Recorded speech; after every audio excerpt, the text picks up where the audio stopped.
How you doing, YouTube? Matt Massa Beer Reviews, back with another mystery beer. Some Arizona scent mystery beers from Eric. Thank you very much, brother. Yeah, he sent me off a box of beers not too long ago, actually, from Ohio. But he recently moved to Arizona. He sent me off another box of beers. I believe there was 4 unwrapped beers, normal beers, non-mystery beers, and then 2 mystery cans in there. So I'm kind of curious to see what's in here, as I am pretty much every mystery beer. So yeah, this one is this kind of, I don't even know what that would be, kind of like, almost just like, it's not paper towel. Actually, you know what, that might be paper towel. That might be that ghetto-ass paper towel. Or some kind of brownish paper. Is that taupe, maybe? Is that kind of ochre? I don't know. Are those colors, actually? Who knows? What we're going to do is we're going to open it, we're going to drink it, we're going to talk about it. What are mystery beers? Mystery beers are beers that people send me. And I pour them, I drink them, I talk about them, and, you know, guess what's in the beer, talk about, you know, maybe adjuncts, stuff like that, and in the end, sometimes we actually guess the beer itself. It's very few and far between, but sometimes that happens. But what do we have here? She looks like a hazy. Yeah, just index finger, not infinite creaminess on it, though. It has a, you know, a pretty rocky edges, a little bit of kind of creamy center to it, dissipating pretty quickly, and she's got just a super turbid, super crazy haziness. I mean, that looks like all the pulp and nothing but the pulp. So, yeah, definitely looks like a hazy. Let's get a nose. It smells like orange juice, dude. Like, straight up. Like, not even like, oh, that smells like a hazy, orange, juicy, like, beer. No, this smells like orange juice. Yeah, there's not a huge bittering component. Maybe ever so slightest bit of bittering, if anything, but it's coming off more rindy, like pithy. And other than that, it's OJ. It's straight up OJ. It's orange juice, done and done. Yeah, to the point where I'm like, is this actually beer or is this OJ? Because really, it's one of those all drop out, all bitterness kind of IPAs. It has to be. Just a super hazy New England style IPA.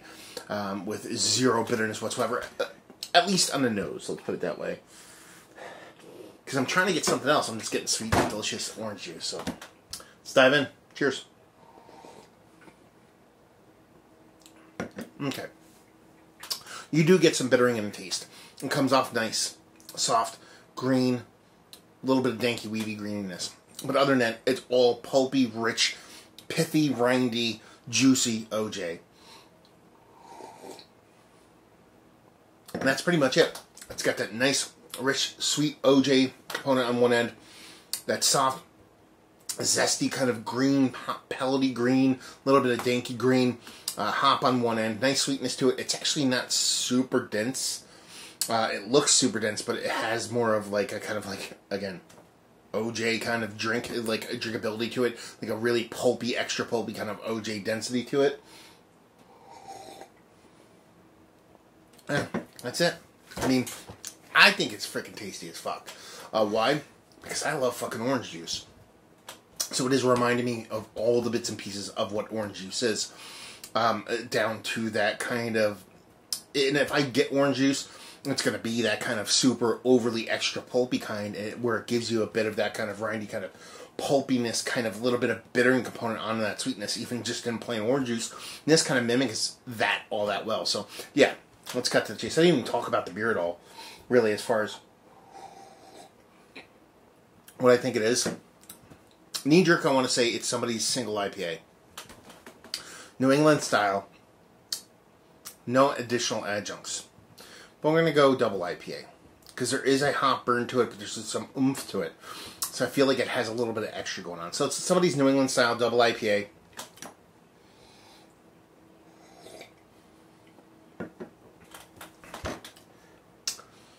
I think that's it. I'm kind of teetering on the edge of saying it might be a little bit of vanilla bean in there, because it's showing an extra sweetness, but I don't think that's it. I think it's just, or I wouldn't even like lactose vanilla bean kind of thing. I don't think that's it. It's just somebody straight up New England style double IPA, 7.8%. Done. That's it. That's all I got. Let's see what we have going on here.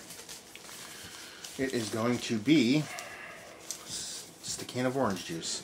Not even beer. If I could ever find the end of the Blue Painters tape. I found it. The bottom first. Dun, dun, dun. The reveal. Everybody loves the reveal. This paper's pretty thin. I could probably just tear through it, but I know what fun would that be? Just showing my epic Neanderthal, or whatever he wants to call it. Let's do the old Spinarooski and see what we have going on here. Okay, Arizona Wilderness. He actually sent me a couple of beers from these guys that were not mystery beers. This is their second year anniversary. This is their double IPA, India Pale Ale, with Citra and Mosaic hops, 8.5% alcohol by volume. Wandering in the Wilderness. Yeah, that's it.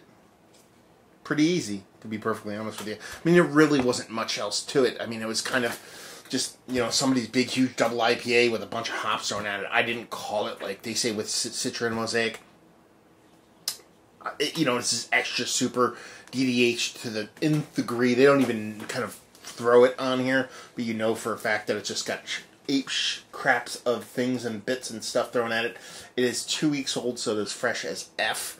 And it's tasty. I dig it. I mean, it's giving me all the OJ vibes, and that's one of the quickest ways to my heart when it comes to these kind of hazy IPAs, is because I just dig OJ vibes, what am I going to say? And I was really curious about this, because I know Arizona Wilderness through their kind of funky, kind of sourish, funk wild fermentation program. I didn't know they do just non-funky beers. So I'm kind of pumped to try the other stuff, because I thought it was going to be a bunch of sour stuff, which I would be pumped anyway. But it's just kind of cool to see their take on something like big and rich and hazy like this. Yeah.